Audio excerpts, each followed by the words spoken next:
Hello. So I've just been having some thoughts about. I'm just making dinner, and you can probably hear the washing machine, so you might not be able to hear me speak. I'm just going to try. I tried to record a video earlier for the new moon in Aries that we've got today, and some horoscopes for it, and I got as far as Taurus rising and then gave up because my throat. It's not a very safe thing to do, is it?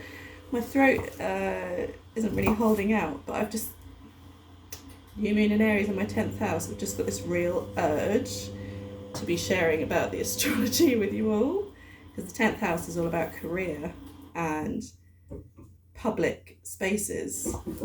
So if you're Cancer rising, like me, then Aries new moon is in your 10th house, and you might feel a bit excitable about starting new projects with work.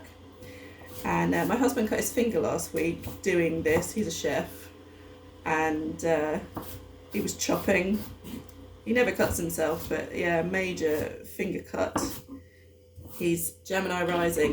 We have been together for, I think, maybe 11 years this year. I don't know, you sort of lose count after 5, don't you? And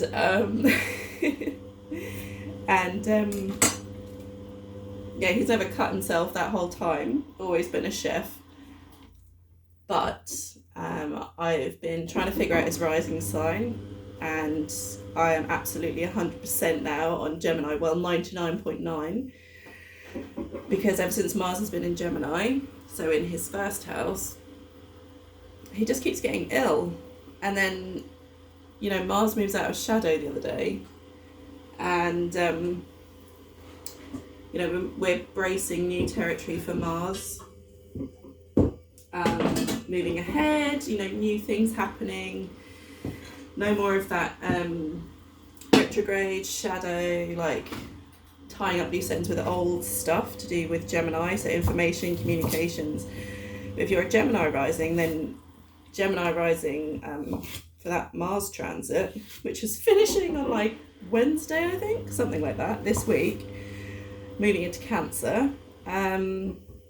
So if you're a Gemini rising, your physical body may have really been going through it, as well as your psychology and your outlook on life. And just the way that you see things, the way that you show up in the world, the way that other people kind of meet you, first meeting. Astrologers often refer to first house as your front door, or our front door to the world. So anyway, that's not actually what I came on to talk about, but because I'm chopping carrots, I just felt like it, yeah. So Pluto is moving into Aquarius this week. It's only going to stay there for like a short time this year. And then it's, where's my onion? There it is. I'm making bolognese. 1 meat, 1 veggie. Jesus. Does anybody else cook like 3 different meals every night? I swear this is why we end up having cheese toasties, peanut butter on toast, and anything I've got, maybe a hummus sandwich, like so many nights of the week, especially if I'm not feeling well. Because catering for so many different tastes. I mean, I'm off sick today, so, well, I'm not, I haven't actually got any cleaning work today. But yeah, like, if I've been at work, I'm knackered when I get home, because I'm out, like, doing cleaning, domestic cleaning, so it's a real physical job and really exhausting. And coming home and the thought of, like, cooking dinner, I would gladly cook a nutritious meal probably like 6 out of 7 nights of the week if everybody was going to eat the same thing. And you know, I was born and raised vegetarian, and you know, as I become an adult, I am vegetarian through choice now, and I've tried veganism and other things, but yeah, vegetarian is kind of where I sit on that one. And so I would really like to cook vegetarian. Such a like conversation. Anyway, yeah, so I'm making bolognese because all of the children, all 3 boys, like bolognese. So we've got 13-year-old, nearly 14, 4-year-old, nearly 5, and 1-year-old, nearly 2. All of these spring summer babies in our house, and sometimes I just feel bad and I think, oh, I should just like give you some meat. Just because it's my choice not to eat meat doesn't mean it should be their choice not to eat meat. And I've never like pushed it on them, but I do tend to cook vegetarian. So anyway, that's why I'm cooking what I'm cooking. Who knows, this isn't even interesting, but anyway. So yeah, Pluto's going to move into Aquarius, so we're just going to get a glimpse, like a snapshot of how this seismic shift really is going to be appearing for us in our lives. And we may see it in the mundane astrology, which is like global events, earth-wide events. Just because Pluto is like an astrological suggestion of the age. So whichever like Pluto era you were born in, suggest where in society the kind of shit is coming up from underneath the surface and being revealed. So, no, I was born in 1984. So between 1984 and I think 90... it was about 15 years that Pluto was in Scorpio anyway. So, yeah, around about 1984 was the beginning of Pluto in Scorpio. 15 years later it changed signs into Sagittarius.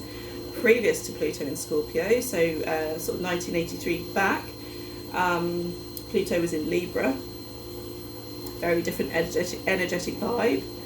And so this is like where we get these seismic shifts, because it's the Pluto is considered like, you know, the furthest out planet, and therefore it holds its significance for a much longer time and has a bigger impact generally on all of society. And so this shift of Pluto into Aquarius will affect everybody. And if you look into your birth chart to see if you have any planets in Aquarius or any angles, like your ascendant or descendant or MC or IC, then you can see you know, early degrees of Aquarius, then Pluto moving into Aquarius is likely to affect you in a more personal way during this first year where we're just getting this kind of glimpse. So because it moves so slowly and we'll get a retrograde this year, that's why it's only staying in Aquarius for a short amount of time, and then it will go back into the late degrees of Capricorn where it's been for the last, I don't know, forever, few months. Feeling a bit dramatic today. So yeah, we've got that coming up. Mars is moving out of Gemini into Cancer, so look to the whole sign house of your birth chart if you use whole sign houses. Otherwise use whichever house system you like, to see where the sign of Cancer is, which is like the little kind of like a 69 on the side. That's the glyph for Cancer. To see where you're getting a new lease of life. Mars is like our drive and our passion and our courageousness and our spirit and our willpower. So in the sign of Cancer, this is known as Mars being in, is it detriment or fall? I always get the terminology wrong, but basically Mars isn't particularly happy in the sign of Cancer. It has to work a lot harder, because Mars, which is typically known as a malefic planet, so a planet that causes a bit of trouble sometimes. I've totally given up cooking. I've put the knife down, just here for a chat. Mars is suddenly being, you know, hosted by the moon, Cancer. And the moon is very changeable. It's very quick. You know, think of the moon in the night sky. It changes very quickly throughout the space of a month. It does a full cycle of its own that we can visibly see in the sky, and it stays in each zodiac sign for 2.5 days every month. And so this is why I make such an emphasis of doing videos sometimes about the moon, because it's like, you may be feeling, my idea behind those videos is that, like, you know, you may be feeling like this today because the moon, well, for example, the new moon happens to be a new moon phase and we're in the sign of Aries today. So the next 2.5 days the moon is in Aries. You may feel fueled up, ready to move. It's a fire sign, it's cardinal, so it's activating, it's initiating, it's getting going.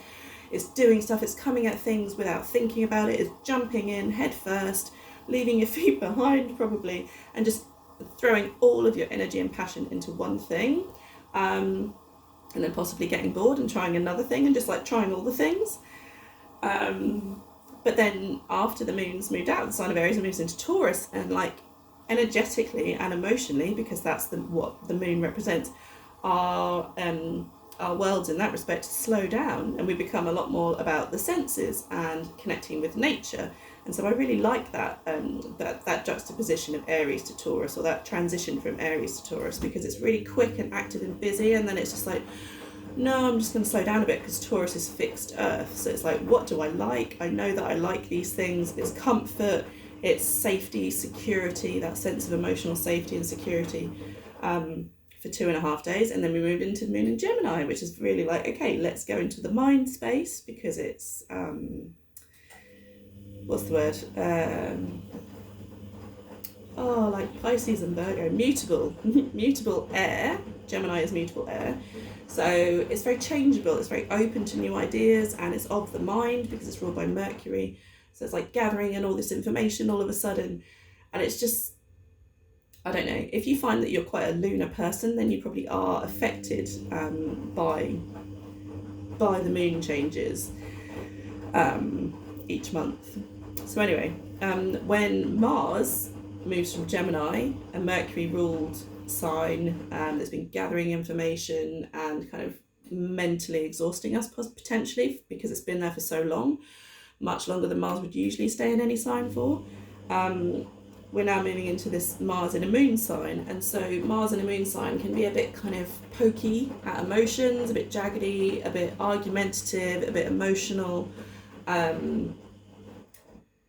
but it can also sort of energize the life force, because thinking of the moon being the water in our bodies, and the kind of energetic flow.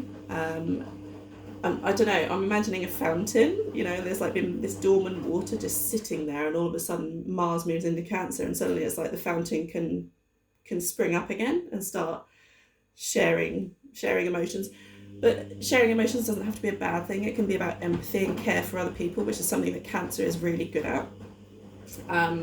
So anyway, we've got that happening this week, and Mars won't be in Cancer for 7-8 months.